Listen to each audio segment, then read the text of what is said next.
నీతోనే ఎదురానా నీతోనే ఉండిపోనా యేసయ్యా యేసయ్యా యేసయ్యా యేసయ్యా స్తుతి ఘన మహిమలతో ఆరాధించెదను స్తుతి ఘన మహిమలతో ఆరాధించెదను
యేసు ప్రభువా చూపించితివి నీ జీవ మార్గము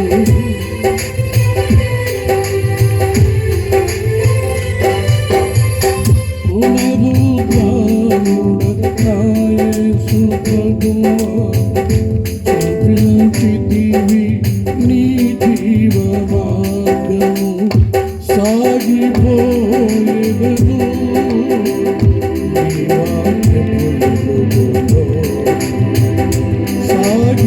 సాగిపోయేదను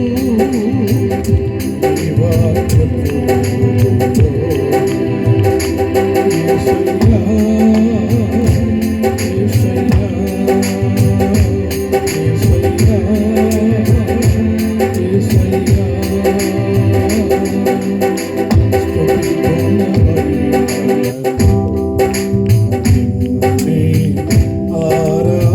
ఆరాధించెదను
సంచరించి అంతరంగమును పరిశుద్ధపరచి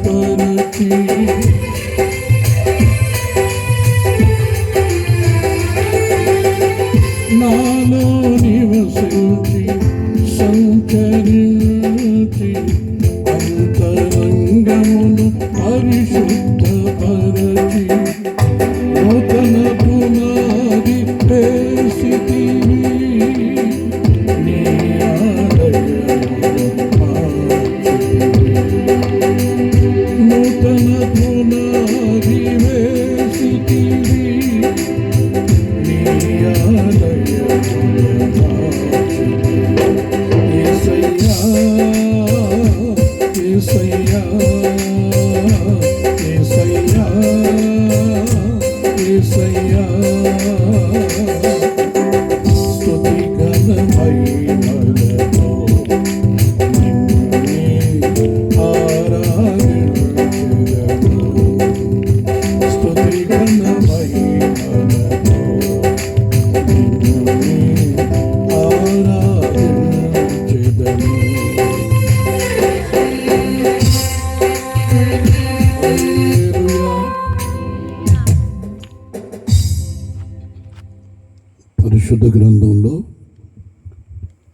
ఒక వాక్యాన్ని మనం చదువుకుందాం. ఈరోజు ఈ విధంగా ఈ ప్రాంతాన్ని మనుషులు కాదు కానీ యేసయ్యే ప్రేమించాడు. ఆయన ఈ ప్రాంతాన్ని జ్ఞాపకం చేసుకున్నాడు. ప్రేమించినటువంటి దేవుడు ఈ ప్రాంతపు ప్రజలు ఆశీర్వదించబడాలని, ఆరోగ్యంగా క్షేమంగా ఉండాలని ఒక ఆశ్చర్యమైనటువంటి కార్యాన్ని చేశారు. చాలామంది ఏదేదో చేస్తారు, కానీ దాని ద్వారా పరలోక రాజ్యానికి నడిపించబడలేరు. ఈ భూమి మీద ఉన్నటువంటి ప్రతి మనిషి కొద్ది రోజులు మాత్రమే. వాళ్ళు ఎవరైనా కానివ్వండి, ఎంతటి ఘనులైన మహానుభావులైన ఈ లోకరాజ్యాల్ని పరిపాలిస్తున్న రాజులైన కొద్ది రోజులే. అటు తర్వాత ఈ భూమిని విడిచిపెట్టవలసిన వారి. అటు తర్వాత వాళ్ళ పరిస్థితులు ఏమిటి? ఈ లోకాన్ని విడిచి మనలో ఉన్నటువంటి ఆ ఊపిరి మనల్ని విడిచిపెట్టిన తర్వాత వాళ్ళ పరిస్థితులు ఏమిటి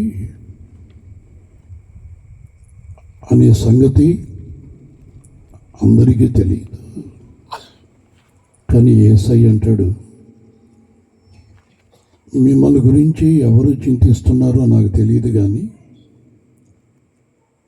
ఆయన మిమ్మల్ని గూర్చి చింతిస్తున్నాడు. చదువుదాం ఆ వాక్యాన్ని. పేతురు మొదటి పత్రిక 5వ అధ్యాయం 7వ వాక్యాన్ని చదువుకుందాం. ఆయన మిమ్మును గూర్చి చింతించుచున్నాడు గనుక, ఆయన మిమ్మును గూర్చి చింతించుచున్నాడు గనుక. ఆమేన్. వాక్యమయ్యున్న దేవునికి చేతులు తల్లి చెప్పండి. హల్లెలూయా. ప్రతి ఒక్కరికి ఏదో ఒక వేదన, ఏదో ఒక బాధ.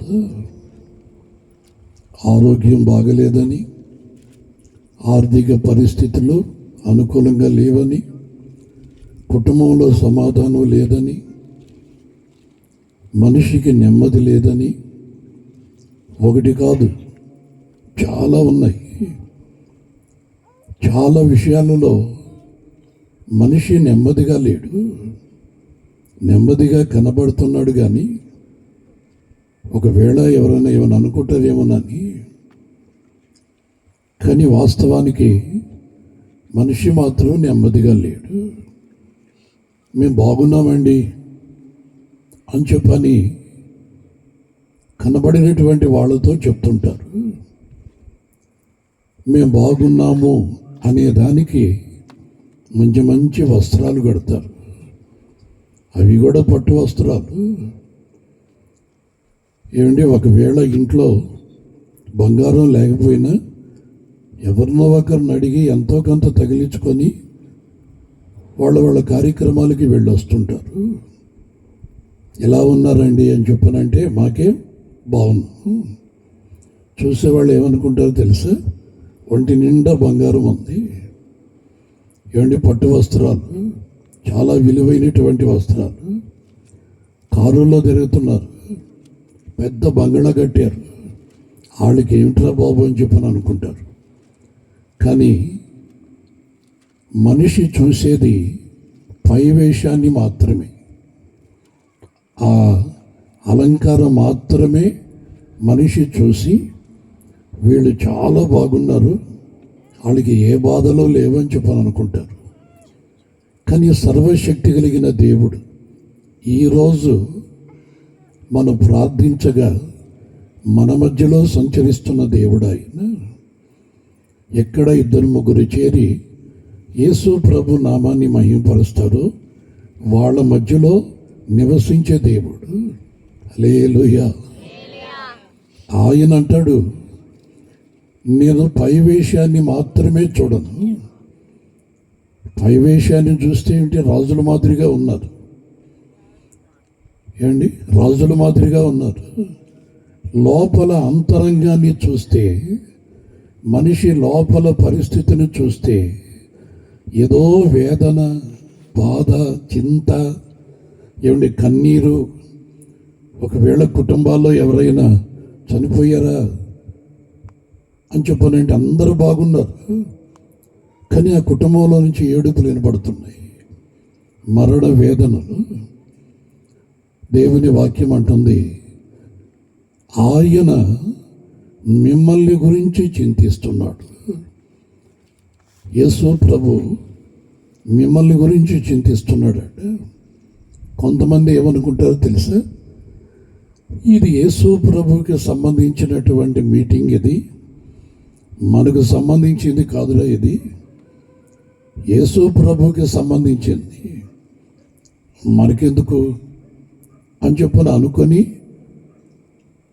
రాలేనటువంటి పరిస్థితి. కానీ యేసు ప్రభుని నమ్మినా నమ్మకపోయినా, ఏమండి, దేవుని మందిరానికి వచ్చినా రాకపోయినా, ప్రతి మనిషిని సృష్టించినటువంటి సృష్టికర్త మనం ఆరాధిస్తున్నటువంటి యేసుక్రీస్తు. ఆమేన్. మనిషిని ఏదో కోతి మాదిరిగా, లేకపోతే అడవిలో తిరిగే నక్కల మాదిరిగా, కుక్కల మాదిరిగా ఆయన చేయలే. ఆయన తన పోలికలో మనిషిని చేశాడు. ఏమి, లేకపోతే ఆ తొండముండే దాని మాదిరిగా, సింహం మాదిరిగా చేయలే. ఆయన మాదిరిగానే మన ప్రతి మనిషిని చేశాడు. ఇప్పటికీ కూడా మనం ఏ హాస్పిటల్కి పోయినా ఆ మనిషికి మనిషే పుడుతున్నాడు, కానీ కోతులు పుట్టడం. కానీ ఆ రోజుల్లో కొంతమంది ఏదేదో పిచ్చి పిచ్చిగా వాగేవాళ్ళు. గనుక నా మీద మాత్రమే కాదు ఆయనకి చింత, ఈ ప్రార్థనకి వచ్చినటువంటి వారి మీదనే మాత్రమే కాదు, దూరంగా ఉండి దేవుని వాక్యాన్ని వినాలని ఆశ కలిగినటువంటి వారిని, కుటుంబాల్లో ఉన్నటువంటి వారి మీద కూడా ఆయనకి ఏదో ఒక బాధ. మిమ్మల్ని గూర్చి ఆయన చింతిస్తున్నాడు. చింతించినటువంటి దేవుడు ఆయన ఎక్కడో కొండ మీద ఉండి మిమ్మల్ని గురించి నేను బాధపడుతున్నాను అని చెప్పని అక్కడ ఉన్నవాడు కాదు. ఆయన పరలోకాన్ని విడిచి మన కొరకు దిగి వచ్చిన దేవుడు. ఆయన మన కొరకు దిగి వచ్చాడు. మనిషిలో ఉన్నటువంటి ఆ చింత, ఆ బాధని ఏ విధంగా దూరపరచాలి అని చెప్పని ఆయన ఒక్కడే ఆలోచన కలిగినటువంటి వాడై, ఈరోజు ఈ ప్రాంతాన్ని ప్రేమించిన దేవుడై ప్రార్థనా మందిరాన్ని ఆయన పునాది వేసి పూర్తి చేశాడు. ఆమేన్. ఏమండి, ఏదైనా లోన్ ఇస్తే బాగుంది యేసు ప్రభు, ఏమండి, లేకపోతే మంచి మందు ఇస్తే బాగున్ను, అది ఇస్తే బాగుంది, ఇది ఇస్తే బాగుంది కాదు. అసలు మనిషిలో ఉన్నటువంటి ఆ బాధ, వేదన, ఆ భయంకరమైనటువంటి కన్నీరు దూరపరచబడాలి. కనుక బియ్యమిచ్చిన 4 రోజుల్లో మింగేస్తాం. ఇప్పటికే టన్నులు టన్నులు, లారీలు మనుషులు తినేస్తున్నారు వచ్చినట్టు. కానీ యేసు ప్రభు యొక్క ఆలోచన, ఆయన మన కొరకు దిగి వచ్చి సిలువలో వేలాడి తన రక్తమును చిందించి ప్రాణం పెట్టి మరణమును గెలిచి లేచి సజీవుడై నిన్ను గురించి, నన్ను గురించి, ఈ ప్రపంచంలో ఉన్నటువంటి ప్రతి మానవుడి గురించి, వాళ్ళు ఎవరైనా కానివ్వండి, వీళ్ళు నా వాళ్ళు, వీళ్ళు పరాయి వాళ్ళు, నన్ను నమ్ముకున్నటువంటి వాళ్ళనే నేను దీవిస్తాను అని చెప్పని కాదు. మనందరమీ ఆశీర్వదించబడాలని, క్షేమంగా ఉండాలని ఒక ప్రార్థనా మందిరాన్ని ఆయన ప్రారంభించాడు. ప్రార్థనా మందిరం దేనికి?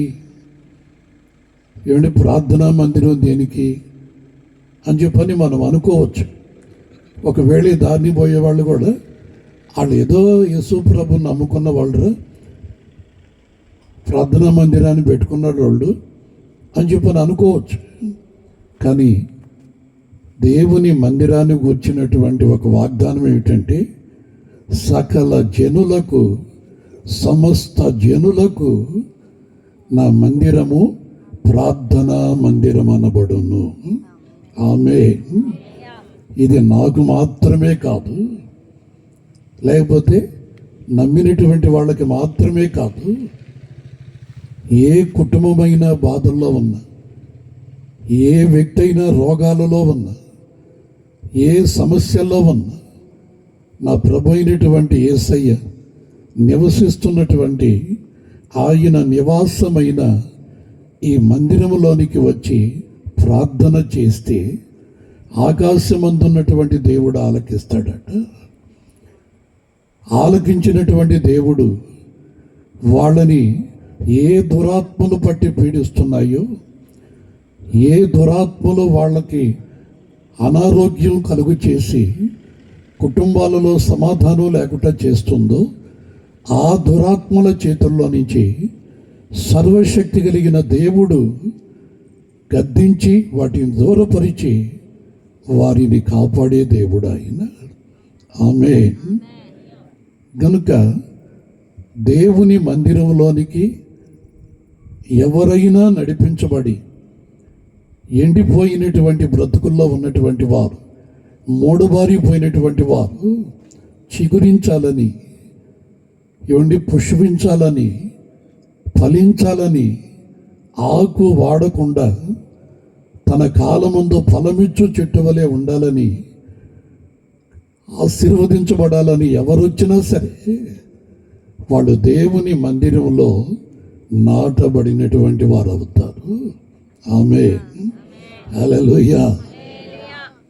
మహోన్నతుడా, నీ కృపలో నేను నివసించుట నా జీవిత ధన్యతయున్నది.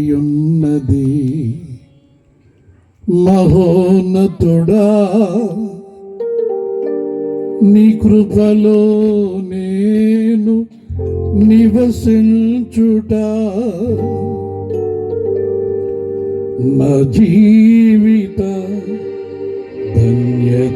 ధన్యతయున్నది. ఆకువాడక ఆత్మఫలములు ఆనందముతో ఫలించునా. ఆకువాడక ఆత్మఫలములు ఆనందముతో ఫలించునా. జీవజలముల ఊటైనా నీ ఓరనను నా ప్రీతివా. జీవజలముల ఊటైనా నీ ఓరనను నా ప్రీతివా. మహోన్నతుడా, నీ కృపలో నేను నివసించుట నా జీవిత ధన్యతయున్నది. మహోన్నతుడా, నీ కృపలో నేను నివసించుట. మహోన్నతుడా, నీ కృపలో నేను నివసించుట నా జీవిత ధన్యతయున్నది.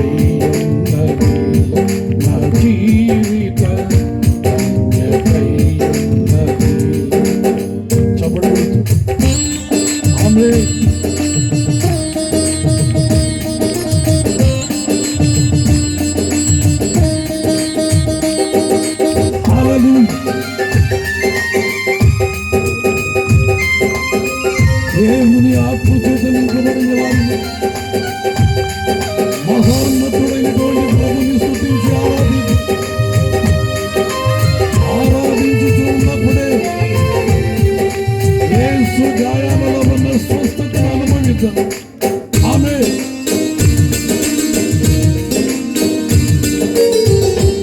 మోడుబారిన జీవితాలను చిగురింపచేయగలవు నీవు. మోడుబారిన జీవితాలను చిగురింపచేయగలవు నీవు. మారానుభవం మధురముగా మార్చగలవు నీవు. మారానుభవం మధురముగా మార్చగలవు నీవు. మహోన్నతుడా నీ కృపలో నేను నివసించుట నా జీవిత ధన్యతయున్నది. మహోన్నతుడా మహోన్నతుడా మహోన్నతుడా.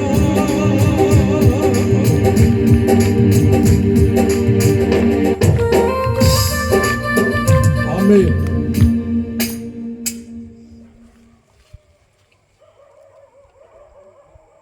దేవుని వాక్యాన్ని ప్రకటిస్తున్న నేను, ఈ వేదిక మీద ఉన్నటువంటి సేవకులు, మీ మధ్యలో ఉన్నవారు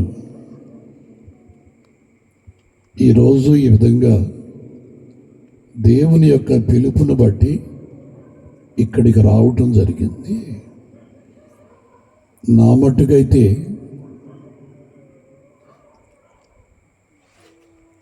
మోడబారినటువంటి జీవితం నాది. పచ్చదనం లేదు, పరిశుద్ధత లేదు. ఒక మనిషిగా నేను బ్రతకను. పశువు కంటే హీనంగా బ్రతికాను. నేనేదో అమెరికా నుంచి లండన్ నుంచి ఇక్కడికి రాను. నేను ఇక్కడ వాడిని. ఈరోజు ఇక్కడ ఉన్నటువంటి సేవకులు, ప్రభు నందు నిద్రించినటువంటి అయ్యగారు, ఒక విధంగా మేమందరమే బంధుత్వం కలిగిన వాళ్ళని. ప్రార్థనా మందిరాన్ని పరిశుద్ధాత్మ దేవుని ద్వారా ప్రారంభించినటువంటి విశ్వశాంతి పాస్టర్ గారు, నాకు సంబంధించినటువంటి నా భార్య అన్న కుమారుడు, పెద్దవాడు. ఆశ్చర్యంగా ఉంది ఈరోజు. ఈ విధంగా నాకు సంబంధించినటువంటి రక్త సంబంధికులు, బంధువులు ఈరోజు ప్రభువులో ఉన్నారు అన్నటువంటి ఈ పరిస్థితిని చూసి నా దేవునికి పాదాభివందనం చేస్తున్నాను. చాలామంది ఏదేదో అయిపోవాలనుకుంటారు, కానీ నాకు సంబంధించినటువంటి వారిని, ఆయనను ఆరాధించే సేవకులుగా వారిని, వారి పిల్లల్ని దేవుడి విధంగా ఉన్నతమైనటువంటి స్థితిలో పెట్టాడు. వాళ్ళు ఏదో ముఖ్యమంత్రులు అయిపోయారు, లేకపోతే పెద్ద నాయకులు అయిపోయారని కాదు. ఈ ప్రపంచంలో ఉన్నటువంటి కోటీశ్వర్ల కంటే, పెద్ద పెద్ద నాయకుల కంటే ఉన్నతమైనటువంటి స్థితిలో ఉన్నటువంటి వాళ్ళు.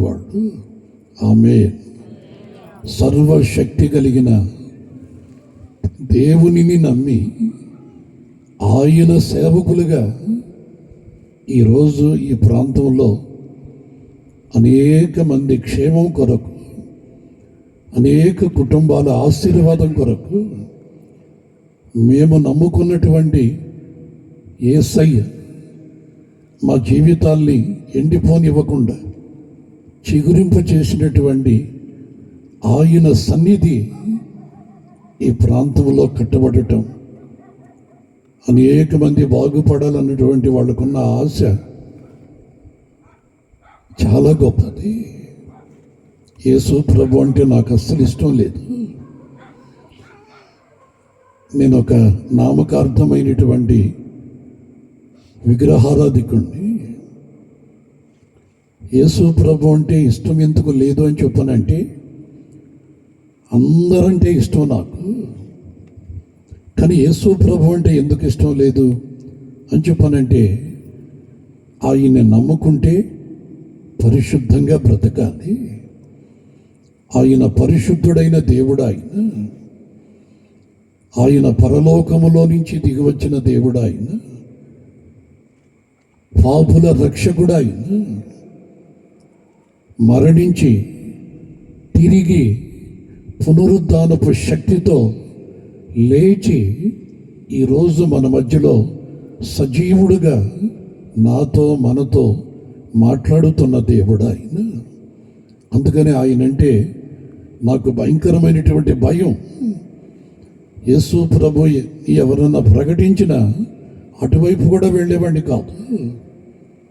అలాంటి పరిస్థితుల్లో ఉన్నటువంటి వాడిని ఇటు రాజకీయాలలో, రౌడీజంలో ఏమంటే అన్ని విధాలుగా ఆశీర్వదించబడ్డాను అని చెప్పని అనేదానికంటే సర్వనాశనం అయిపోయి, నేను వివాహమైన తర్వాత మా పాస్టమ్మ గారు భక్తి కలిగినటువంటి కుటుంబం. మెల్లమెల్లగా చాలా విషయాలు నాకు చెప్పి, ఎవ్వరూ ప్రేమించలేనిటువంటి మూర్ఖుడుగా ఉన్నటువంటి నన్ను ప్రేమించి నా కొరకు ఎన్నో విధాలుగా ప్రార్థన చేసింది. ఈరోజు మనిషిగా మారాను. ఆమె లేకపోయినా మనిషిగా నేను మారుటకు ప్రార్థన చేసినటువంటి వ్యక్తి. నేను మారాలని ప్రార్థన చేసింది, కానీ ఈ ప్రాంతమే మారాలని ఈ సేవకులు ఇక్కడికి వచ్చి ఈ మందిరాన్ని ప్రారంభించారు. ప్రార్థన ద్వారా మారు మనసు పొందిన నేను యేసు ప్రభు అంటే ఇష్టం లేదు అని చెప్పని అంటున్న నేను ప్రార్థన ద్వారా నేను మారాను. దేవుని మందిరానికి నడిపించబడ్డాను. ఈరోజు సేవకులు ఈ ప్రాంతంలో ప్రార్థనా మందిరాన్ని ప్రారంభించారు అని చెప్పనంటే ఇది దేవుని యొక్క అనాది సంకల్పం. ఇది దేవుని చిత్తం. ఇది ఆ రోజుల్లో సమాధానంగా బ్రతికేవాడిని కాదు. ఏదో ఒక వేదన, బాధ.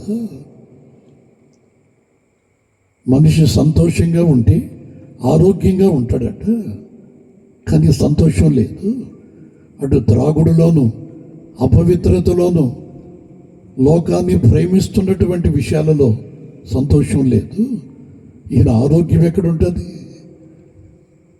ఈ ఎడం ప్రక్కటెముకల్లో నాకు తెలియకుండానే ఒక భయంకరమైన వ్యాధి ప్రారంభించబడింది. అది రోజు రోజుకి పెద్ద అయిపోయింది. అప్పటికే నేను రాజకీయ నాయకులతో కూడా తిరుగుతున్నా. ఆ రోజుల్లో ఒక పెద్ద మినిస్టర్కి, జనార్దన్ రెడ్డి గారికి బాడీ గార్డుగా ఉంది.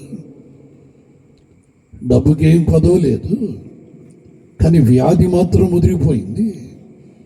నాకు తెలియకుండానే ఒక చింత, ఒక బాధ, ఈ వ్యాధి నన్ను ఎక్కడికి తీసుకుని పోతుందో అని ఎవరికి చెప్పుకోలేకపోతున్నా. చివరికి లేవలేనిటువంటి పరిస్థితుల్లో ఉన్నప్పుడు నన్ను చెన్నైకి పంపించారు ఈ నాయకులే. చాలా పెద్ద డాక్టర్ గారికి చూపించారు. అది పూన్మలై హైరోడ్. అక్కడ పెద్ద డాక్టర్ ఆయన, గూడూరు డాక్టర్. చాలామంది డాక్టర్లు వచ్చి కూడా చెక్ చేశారు. చివరికి చెప్పినటువంటి మాట, ఆ ఎముకల్లో ఒక ఎముక విరిగింది, అది విరగల కుళ్ళిపోయింది. కుళ్ళిపోవటం ద్వారా చీము రక్తంలో కలిసిపోయి శరీరం అంతా విషమైపోయింది. ఏ మెడిసిన్ వాడుతున్నా ఇతని శరీరానికి సూట్ కావటం లేదు, పని చేయటం లేదు. మెడిసిన్ పనిచేస్తే కొంచెం బ్రతుకుతాడు, లేకపోతే చనిపోతాడు. చివరికి కొంచెం ఊపిరి ఉన్నప్పుడే, నడిచేటప్పుడే నన్ను నెల్లూరుకి పంపించేశారు. ఆ సంగతి అందరికీ తెలిసిపోయింది. అది చివరికి ఎలాగైందంటే, ఆ చీము రక్తంలో కలిసిపోయి ఈ వెంట్రుకల్లో నుంచి దుర్వాసన రావటం ప్రారంభించబడింది. ఎవ్వరూ నా ప్రక్కన నిలబడేవాళ్ళు కాదు. నాతో కూడా ఉన్నటువంటి వాళ్ళే విడిచిపెట్టేశారు. చివరికి నెల్లూరులోని ఒక చిన్న డాక్టర్ అతను ఈ ఆనమోళ్ళ వీధి అని ఉంటుంది, అక్కడ మొదట్లోనే ఆర్ఎంపీ డాక్టర్ ఆయన పేరు రాయప్ప. ఆయన దగ్గరికి వెళ్ళి, కొంచెం తెలిసిన వ్యక్తి అతను నాతో అన్నటువంటి మాట, ఊరి నువ్వు ఇంకా బ్రతికున్నావా అన్నాడు. అదేమిటని చెప్పానంటే, నువ్వు బ్రతుకున్నావంటే ఆశ్చర్యంగా ఉంది, ఎవరో ఒకరు చంపేస్తారు అనుకున్నాను నిన్ను. ఎందుకని చెప్పంటే అలాంటి పరిస్థితి నీది. సరే ఏంటి, ఆరోగ్యం బాగలేదు అని చెప్పని ఆ రిపోర్ట్లన్నీ చూపిస్తే, నిజానికి ఏ డాక్టర్ కూడా నిన్ను బాగు చేయలేడు, ఇప్పటికే ముదిరిపోయింది, కొద్ది రోజులకు నువ్వు చనిపోతావు, ఇంక నువ్వు తప్పదన్నాడు.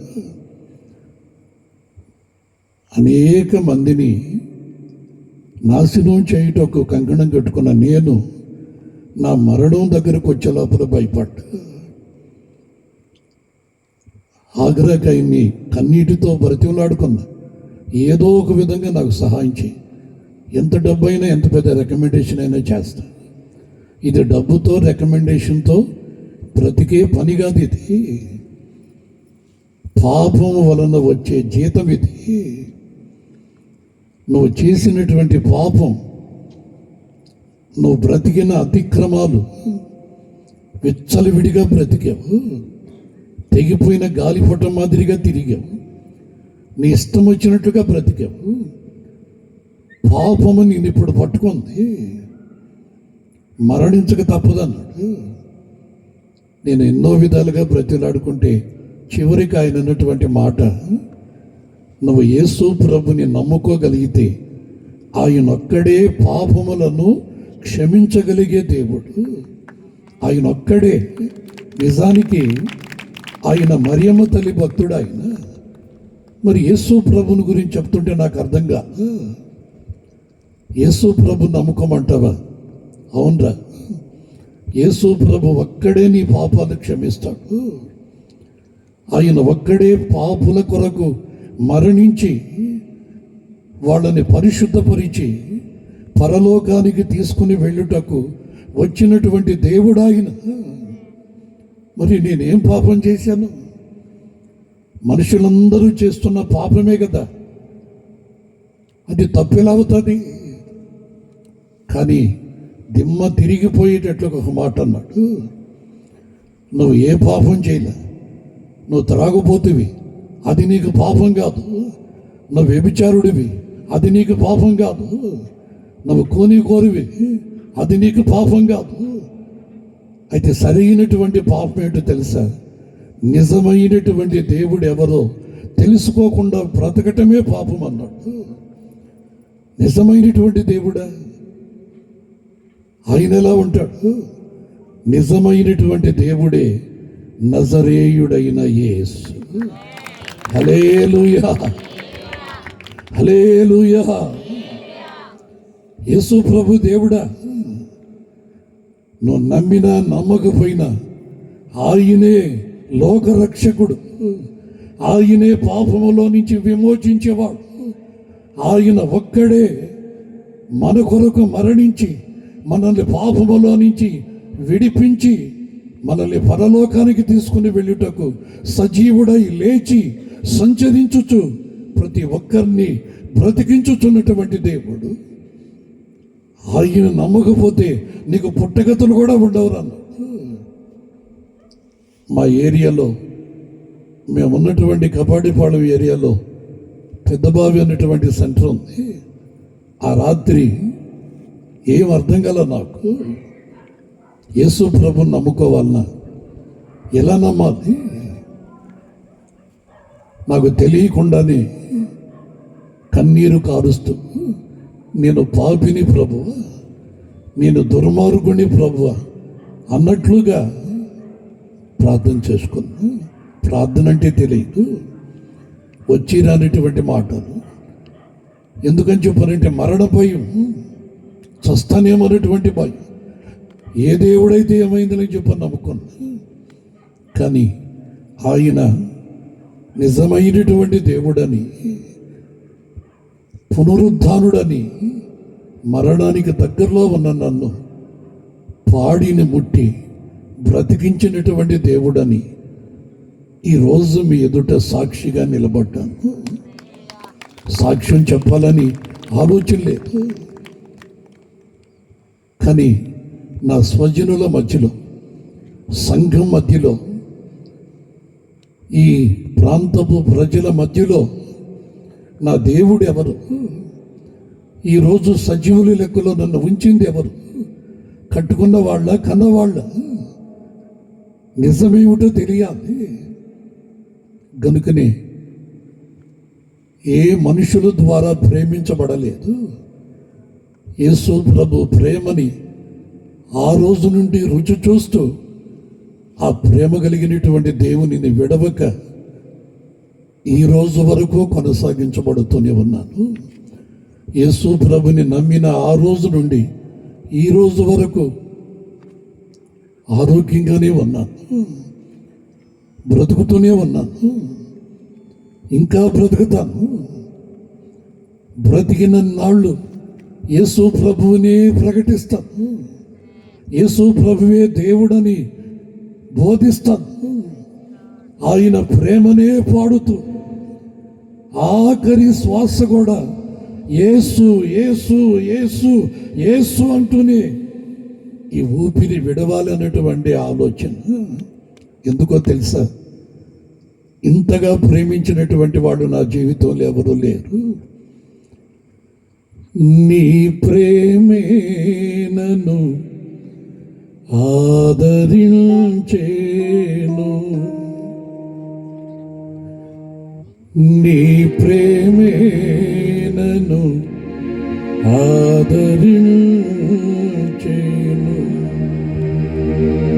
సమయోచితమైన నీ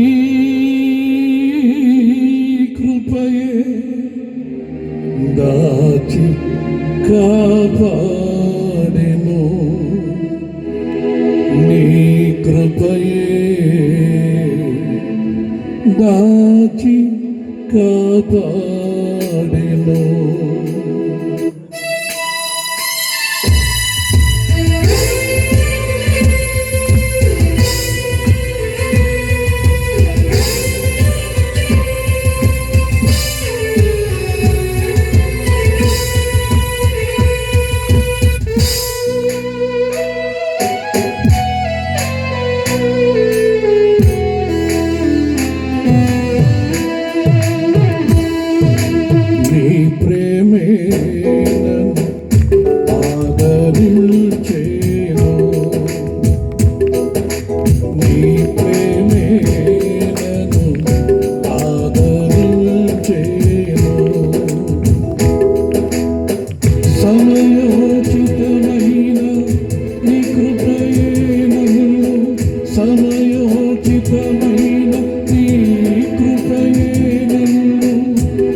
చీకటి కెరటాలలో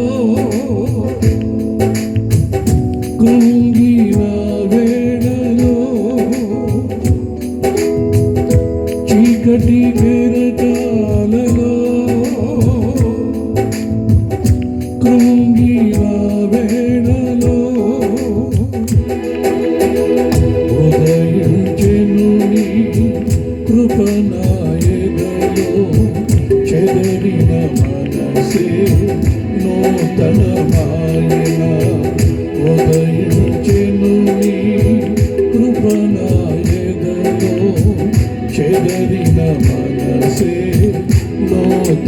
మాయన మనుగడయే మలుపు తిరిగేనా మనుగడయే మలుపు తిరిగేనా నీ ప్రేమే నన్ను ఆదరించేను నీ ప్రేమే నన్ను ఆదరించేను.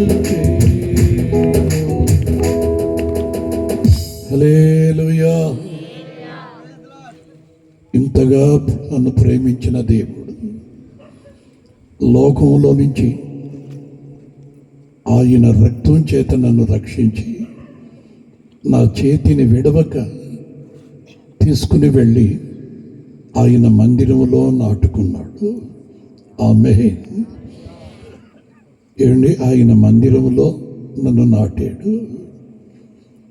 మూడుబారిపోయాను.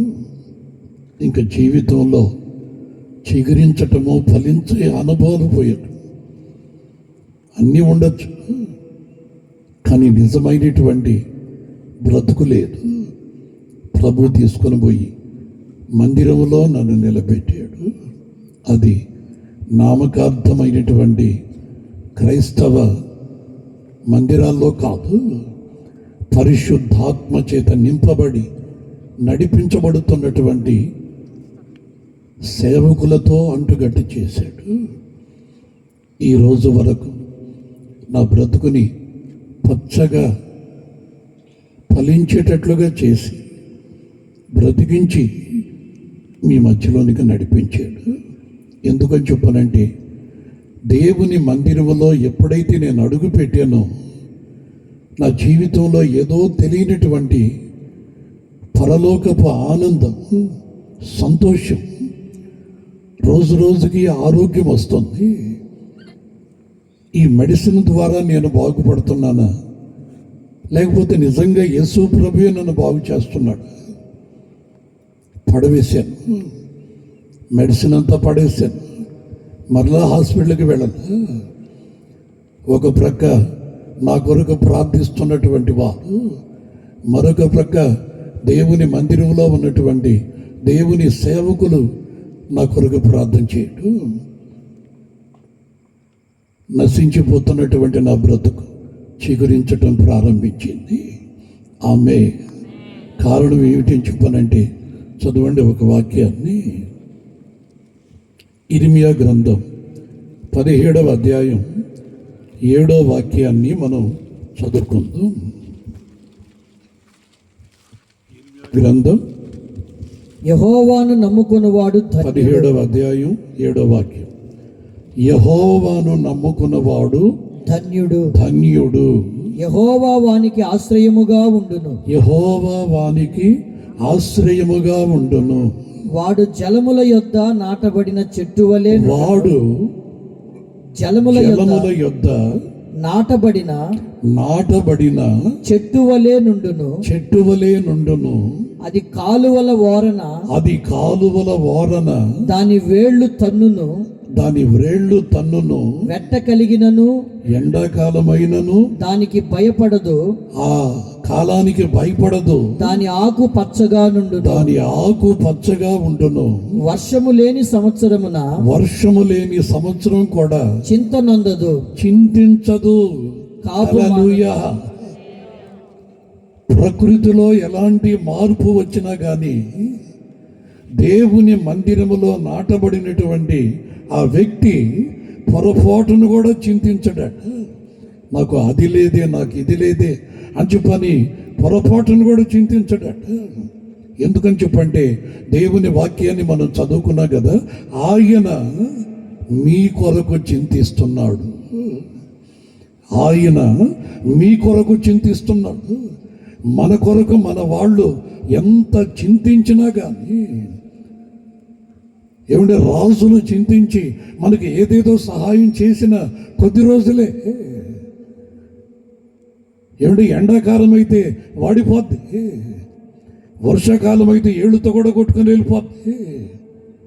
కానీ నా ప్రభు అయినటువంటి యేసయ్య నన్ను ఎక్కడికి తీసుకుని పోయి నాటాడు అని చెప్పానంటే, జీవ నది ఓరన నాటాడు, దేవుని మందిరములో నాటాడు. ఏమండి, పెన్నా నది పక్కన నాటల, కృష్ణమ్మ పక్కన నాటల, గోదావరి ప్రక్కన నాటల, లేకపోతే సవిటి కాలువల ప్రక్కన నాటల. దేవుని మందిరములో ప్రవహించుచున్నటువంటి జీవనది నా ప్రభు అయినటువంటి యేసు నామం అక్కడ నాటాడు నన్ను. ఎండిపోయినటువంటి నా బ్రతుకు తిరిగి మరల మనిషిగా మార్చబడేదానికి చిగురించటం ప్రారంభించింది. అసలు నేను బ్రతుకుతానా, మనిషిగా మార్చబడతానా, మనుషుల మధ్యలో తిరుగుతానా, నాకంటూ ఒక కుటుంబం ఏర్పరచబడుతుందా? ఏమండి, నేను ప్రేమించబడతానా? నన్ను పలకరించే వాళ్ళు ఉంటారా? ఈడు చస్తే బాగున్ను అని చెప్పని అంటున్నటువంటి వారే కానీ ఏ ఒక్కరూ నా క్షేమాన్ని కోరుకున్న వారు కాదు.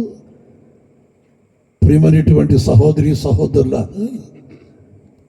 ఎవ్వరూ నన్ను ప్రేమించలేనిటువంటి పరిస్థితుల్లో ఉన్నా, పశువుని ఎవరు ప్రేమిస్తారు? మనిషినైతే ప్రేమిస్తారు. కానీ నా ప్రభు నన్ను చూశాడు. ఆమేన్. త్రోవ ప్రక్కన పడి మొలిచిన వాడను, ఏ ప్రేమకు నే నోచుకొనలేదయ్యా.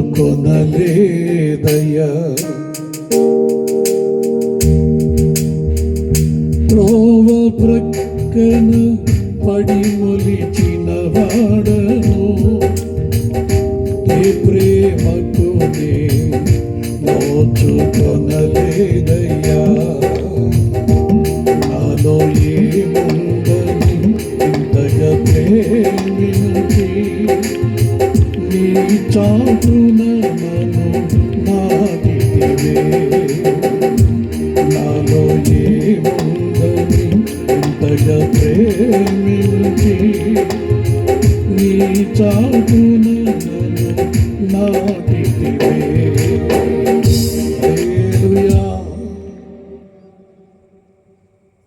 ఎంతగా ప్రేమించాడు నన్ను మాత్రమే కాదండి. ఒకవేళ యేసు ప్రభు నాకు అక్కరలేదు, యేసు ప్రభు నా దేవుడు కాదు అని చెప్పని ఎంత మూర్ఖత్వంతో నడిపించబడినటువంటి వారినైనా సరే, ఏదో ఒకరోజు దేవుని ప్రేమ వాళ్ళని పట్టుకుంటుంది. ఆమేన్. ఎందుకో తెలుసా? మనిషి హృదయంలో ఉన్నటువంటి బాధ, వేదన, కన్నీటితోనే కృంగిపోయి ఆ కృంగిపోయినటువంటి బ్రతుకులోనే చనిపోతాడు. హాస్పిటల్లో కానీ ఇంట్లో కానీ ఎక్కడైనా కానీ. ఎందుకంటే ఆ విధంగా ఉన్నారు అని చెప్పానంటే, ఏదో తెలియనటువంటి బాధ, గుండెల్లో తెలియనటువంటి బాధ. ఒకవేళ నేను లేకపోతే భార్య ఏమైపోద్ది, పిల్లలు ఏమైపోతారు, నా కుటుంబాలు ఏమైపోతాయి, నేను సంపాదించింది ఏమైపోద్ది? ఏ రోజు కూడా మనిషి సంతోషంగా బ్రతికినట్లుగా పొరపాటును కూడా లేదు. అందుకని ఆయన మీ కొరకు నేను చింతిస్తున్నాను, మిమ్మల్ని ఆశీర్వదించాలని నేను పరలోకములో నుంచి దిగి వచ్చాను. మీలో ఉన్నటువంటి పాపం మిమ్మల్ని మరణానికి ఈడ్చుకొని పోతూ ఉండగా, నేను మరణించి పరిశుద్ధమైన నా రక్తం చేత మిమ్మల్ని పరిశుద్ధపరచుటకు, పాపములతో అతిక్రమములతో చావుకి దగ్గర పడుతున్నటువంటి మిమ్మల్ని బ్రతికించుటకు వచ్చినటువంటి వాడిని. నన్ను బ్రతికించిన దేవుడు ఆయన. ఈ రోజు వరకు నేను పచ్చగానే ఉన్నా, నా కుటుంబం క్షేమంగా ఉంది, ఏ కొదువ లేదు. ఒకవేళ మా జీవితాల్లో ఏదైనా సాతానుడు పెను తుఫాను లేపితే ప్రార్థన చేసుకునేదానికి నా దేవుడు ఉన్నాడు. మాకెవ్వరూ లేకపోయినా పరలోకమందున్న నా తండ్రి యేసయ్యా అని చెప్పని నోరారా తండ్రి అని చెప్పని పలకరించి పిలిచే దేవుడు ఉన్నాడు. ఆయన నమ్ముకున్న తర్వాత నేను అనాథిని కాదు, దిక్కులేని వాడిని కాదు, నాకు ఎవ్వరూ లేకపోయినా నా తండ్రి అని చెప్పని పలకరించే నా దేవుడు నాకు తోడుగా ఉన్నాడు. ఎందుకు ఇంత ధైర్యంగా చెప్తున్నానో తెలుసా?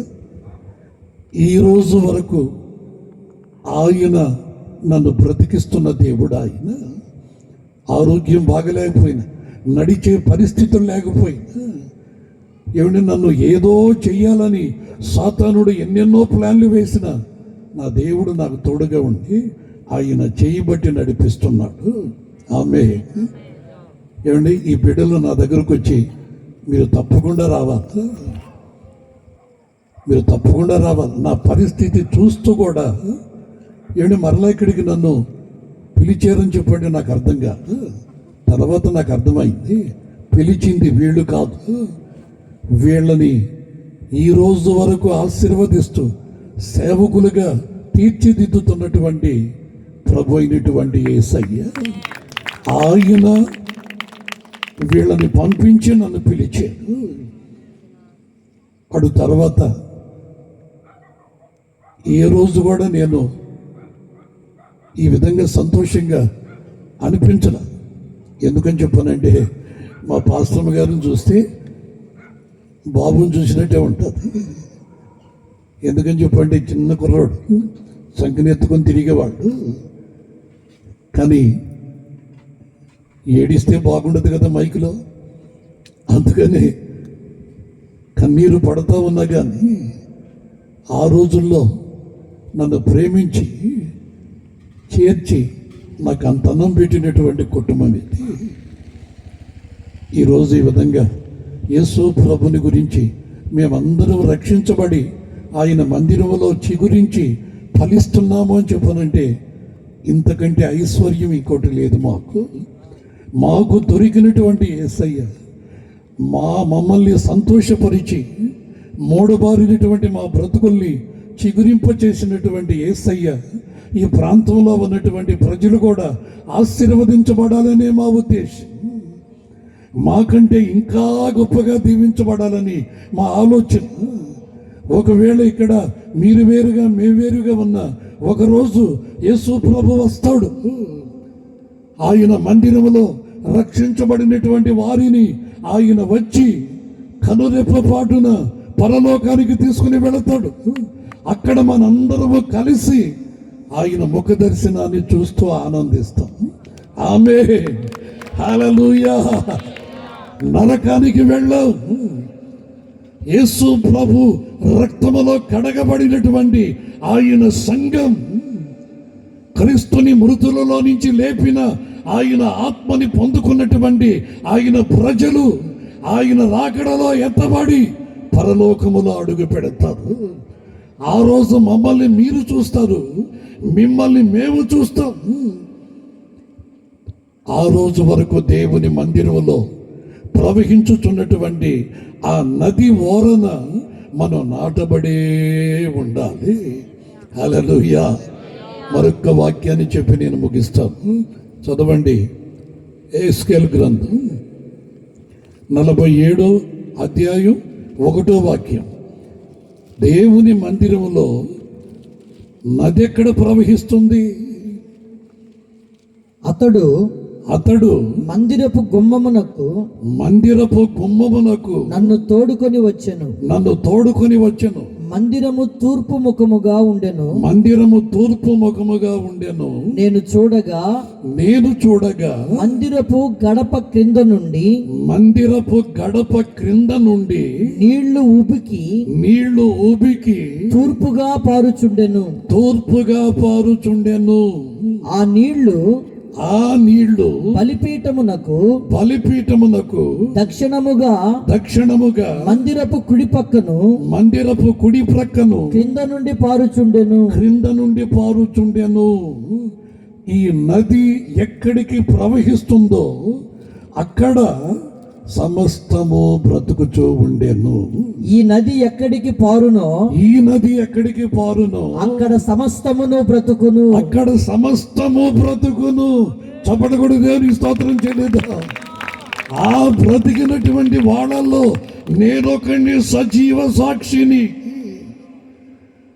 ఇంచుమించు 17-20 సంవత్సరాల లోపలనే మరణిస్తావు అన్నటువంటి వార్తని పెద్ద పెద్ద డాక్టర్లు చెప్పారు. కానీ నా పరమ వైద్యుడైనటువంటి యేసయ్య 70 సంవత్సరాలు దాడుతూ ఉన్న ఈ రోజు వరకు సజీవుల లెక్కలో ఉంచినటువంటి దేవుడు, రోషము కలిగిన దేవుడు ఆయన. ఆయన్ని నమ్మినటువంటి వారిని చిగురింప చేస్తాడు, పచ్చదనం కలిగేటట్లు చేస్తాడు, అతని కుటుంబాన్ని రక్షిస్తాడు.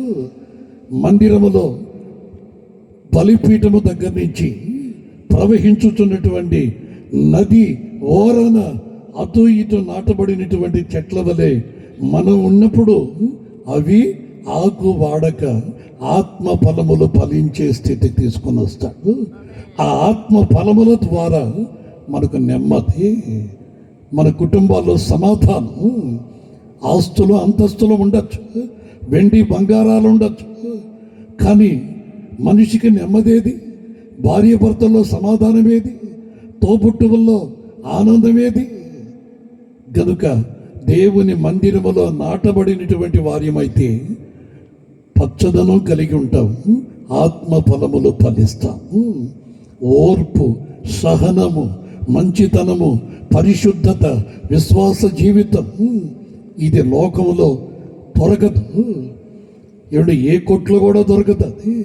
అది నా దేవుని మందిరములు.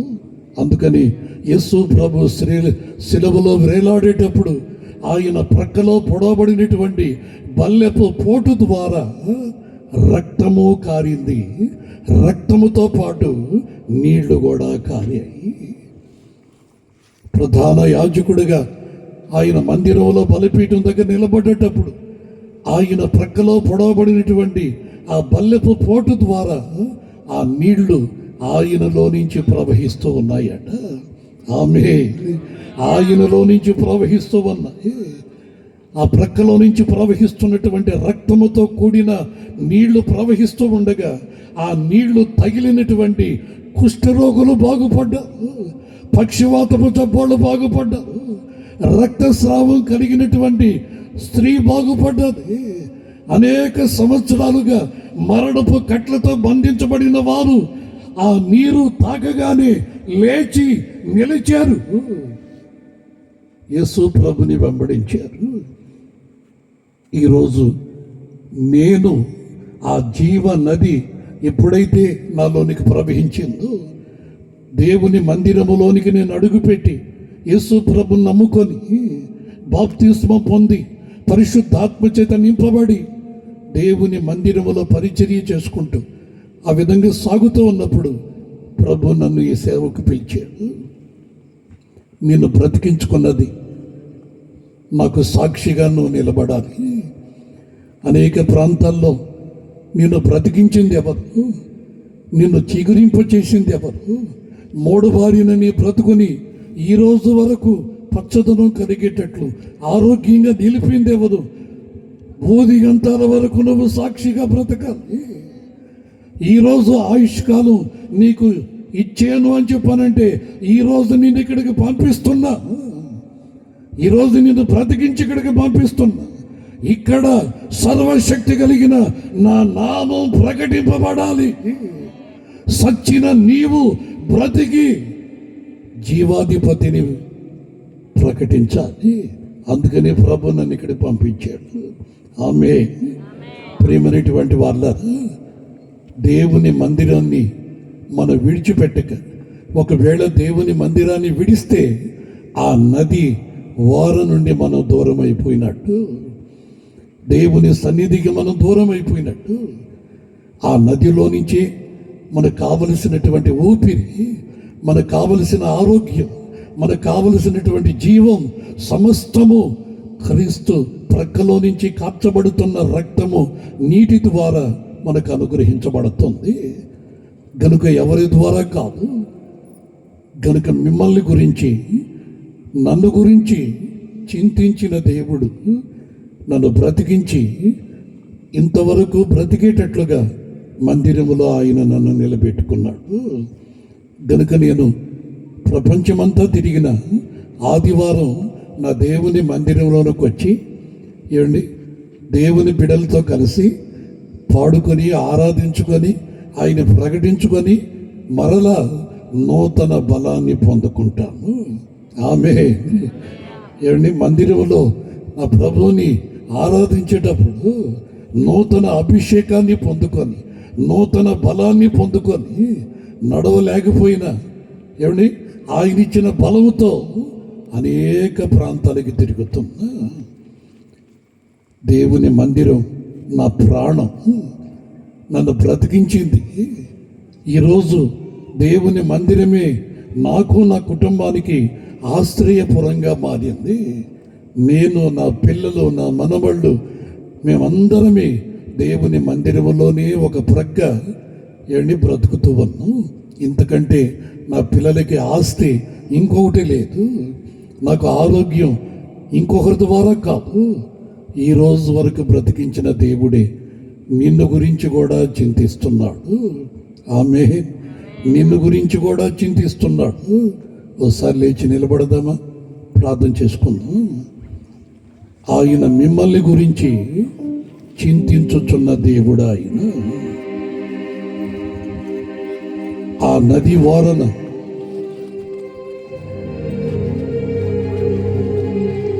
పరిశుద్ధ స్థలములో నుంచి ప్రవహించుచున్నటువంటి ఆ నది ఓరన నీవు నిలవాలి.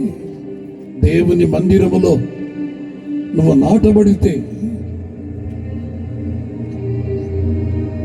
లోకములో ఎలాంటి పరిస్థితులు ఎదురైనా నీలో ఉన్నటువంటి చింతని దేవుడు దూరపరుస్తాడు. నీకు ఏ లోటైతే ఉందో దాన్ని తీసివేస్తాడు. అవి గర్భఫలాలే కావచ్చు, ఆరోగ్యమే కావచ్చు, నీకేం కావాలి, నీకు కావలసినవన్నీ నా యేసులో గుప్తమై ఉంది, సమృద్ధిగా ఉంది. అవి నాకు మాత్రమే కాదు, ఆయన నమ్ముకొని ఆశ్రయించి ఆయన మందిరంలో అడుగుపెట్టి నాటబడినటువంటి ప్రతి ఒక్కరికి కృపనిచ్చే దేవుడు ఆయన. తలలు వంచి కళ్ళు మూసి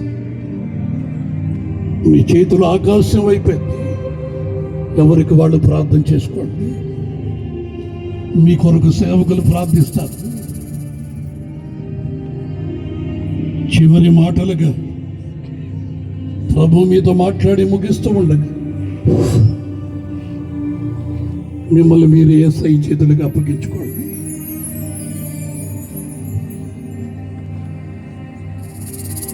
హల్లెలూయా, హల్లెలూయా. నీ కొరకు చింతించుచున్నటువంటి యేసు ఉన్నాడు. ఎవ్వరూ లేరు అనుకోబాక. మూడబారినటువంటి నా బ్రతికిని చిగురించదేమో కలవరపడబాక. ఇక్కడికి నిన్ను తీసుకొని వచ్చింది ఆయనే. నీ కొరకు చింతిస్తున్నాను అని చెప్పని నీతో ఇంతవరకు మాట్లాడి మరణములో నుంచి నన్ను బ్రతికించి ఒక సాక్షిగా మీ ఎదుట నిలబెట్టిన దేవుడు ఆయనే. నిన్ను చిగిరింపు చేయలేడా? మిమ్మల్ని ఆయనకు అప్పగించుకోండి, ప్రార్థన చేసుకోండి. ప్రార్థన చేద్దాం. తన దాసుని ప్రభు అనాది సంకల్పాన్ని బట్టి రాత్రి ఇక్కడికి తీసుకుని వచ్చి తన జీవితంలో ఉన్నటువంటి లోకమందు ఉన్నటువంటి బంధాల చేత నడిపించబడి ఎంతో చింత నుంచి విడిపించిన ఆ యేసు ఆయన సజీవుడు, ఆయన సర్వాధికారి, ఆయన ఉన్నవాడు, ఆయన అనువాడు. నీ చింతను కూడా ఎరిగినటువంటి ఆయన నిశ్చయముగా ఈ రాత్రి నిన్ను విడుదల చేస్తాడు. నీకు తెలియనటువంటి ఒక దుఃఖం, మరణ దుఃఖం, వేదన, కుటుంబ సమస్యలు, అప్పుల బాధలు, ఇరుకులు, ఇబ్బందులు, అయిన వారైనా, నాన్నవారైనా, బంధువులైన, రక్త సంబంధికులైన, సమీపాన దూరానైనా ఉన్న నీ స్నేహితులైన ఎవరైనా సరే నీ చింతను ఎవరు ఎరగకపోయి ఉండొచ్చు, నీ దుఃఖాన్ని ఎవరు చూడలేకపోయి ఉండొచ్చు. తన దాసుడిని చూచిన ఆ యేసే ఈ రాత్రి మన మధ్యలో ఉన్నా. నిజంతా ఆయనకి తెలుసు. నువ్వు ఆయన నమ్మితే చాలు, ఆయన విశ్వసిస్తే చాలు, ఆయన వైపు తిరిగితే చాలు, నిశ్చయముగా నీ రోదనను ఆయన తుడుస్తా, నీ దుఃఖాన్ని నాట్యముగా మారుస్తా, నీ వ్యాధిని, నీ రోగాన్ని, నీ అక్కరాన్ని, నీ అవసరాన్ని తీర్చే దేవుడు. ఆయన నది వలె మన మధ్యలో ఈ రాత్రి ప్రవహిస్తున్నా. ఆయన వాక్కు ఒక నది వలె మన మధ్యలో ప్రకటించబడింది. అది జీవవాక్కు, అది బలమైన వాక్కు, అది శక్తి కలిగిన వాక్కు, అది కృపా వాక్యే. ఈ వాక్కు నీ మధ్యలో ఒక నది వల్ల ప్రవహిస్తుంటే ప్రభు మాట్లాడుతున్న మాటని నువ్వు వెనుక తిరగొద్దు. నువ్వు నమ్ము. నువ్వు నమ్మితే చాలు, ఆ నది నీ మీద ప్రవహిస్తా, నీ పిల్లల మీద ప్రవహిస్తా, నీ కుటుంబంలో ప్రవహిస్తా, నీ జీవితంలో ప్రవహిస్తా. ఎండిపోయిన, వాడిపోయిన, మోడిబారిపోయిన, దుఃఖములో ఉన్న, కన్నీటిలో ఉన్నటువంటి ప్రతి సమస్యని ఆ నదైన యేసు నిశ్చయముగా ఈ రాత్రి నిన్ను బ్రతికించబోతున్నా. ఆ యేసు ఈ రాత్రి నిశ్చయముగా మోడిబారిపోయిన నీ జీవితాన్ని చిగురిస్తాడు. నువ్వు అటు ఇటు తిరగొద్దు, ఆయన మీద మాత్రమే నువ్వు నమ్మికుంచు. అయ్యా, నీ నది నాలో ప్రవహించాలి, నీ నది రాత్రి నాకు కావాలి, నీ నీటి ఓట ఎద్దుకు నన్ను నాటు ప్రభువా, నీ సన్నిధిలో నన్ను జ్ఞాపకం చేసుకో ప్రభువా, నీ మందిరావరణములో నన్ను నిలబెట్టు ప్రభువా, నీ మందిరం అనే నదిలో నాకు స్థానము దయచేయి ప్రభువా. నువ్వు కోరుకో, నిశ్చయముగా నీ హృదయ దుఃఖాన్ని, నిశ్చయముగా నీ శరీర బాధ, నిశ్చయముగా నీ యొక్క కుటుంబంలో ఉన్న అవసరతని ఈ నదైన యేసు వింటున్నా. నీ నదైనటువంటి యేసు నీకు సమీపంగా ఉన్నా. ఈ నదైన యేసు నీతో మాట్లాడుతున్నా. నేను ఉన్నాను, నేను నీకు ఆశ్రయమై ఉన్నాను, నేను నిన్ను నమ్ముతున్నా, నేను నీకు తోడై ఉన్నాను, నేను నీ సమీపంగా వస్తాను, నేను నీకు మేలు చేస్తాను. ఆ రబ్బా శబల కత్తురా. కనుక ఆయన నమ్ముతావా? ఆయన వైపు నీ హృదయాన్ని తిప్పు. ప్రభా, నువ్వు నాకు కావాలన్నువా, నీ కుడి చేతిని పైకి ఎత్తండి. నీ నదైన యేసు నాకు కావాలి. నా చింత యావత్తు నీ మీద పెడుతున్నా. నా సమస్య, నా బాధలు, నా కరువులు, నా కాటక, నా ఇబ్బందులు, నా బలహీనతలు, నాకున్న శాపం ప్రతిదీ నీకు అప్పచెప్తున్నా. జీవనది, ప్రేమించే నది, కరుణ కటాక్షము చూపే నది, మా మధ్యలో నడిచే నది, మాకు తోడై ఉండే నది, మమ్మల్ని మరిచిపోను నది, ఏ కాలమందైనా మమ్మల్ని కనికరించే నది, ఈ రాత్రి నువ్వు నాకు కావా. సమీపాన దూరాన ఉన్న దేవుని పిల్లలారా, ఈ మాటలు నీ కొరకే. నువ్వు చెప్పుకోలేని మనోదుఖమున్నా సరే, నా నది నిశ్చయముగా ఈ రాత్రి నిన్ను దర్శిస్తుంది. ఓ రిపా శబల కత్తురా, నిన్ను చూస్తుంది ఆ నదైన యేసు. నువ్వు ఎట్టివాడు అయినా సరే, ఎవరు లేనివాడు అయినా సరే, బాధింపబడుతున్నవాడైనా సరే, ఇంటిలో మూలుగుతున్నవాడైనా సరే, రాత్రి ఏడుస్తున్నవాడైనా సరే, పగల పరిగెత్తుతున్నవాడైనా సరే, ఒక నదైన యేసు నిన్ను చూస్తున్నాడు. ఆయన పిలుస్తున్నాడు.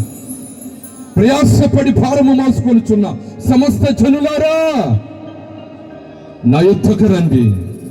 నేను నీ కొరకు కారుస్తున్న రక్తము దగ్గరికి రండి, నా మాట దగ్గరికి రండి, నా జీవనది దగ్గరికి రండి. మీరు తృప్తిపరచబడతారు, మీరు ఆశీర్వదించబడతారు, మీరు విడుదల పొందుతారు. మీ కుటుంబాలకి నెమ్మది, మీ ఇంటికి సమాధానం, మీకు శాంతి నా నది వల్ల మీరు పొందుతారు. ఆ నది రాత్రి నీ కావాలా? తన దాసుడిని 20 ఏట లోక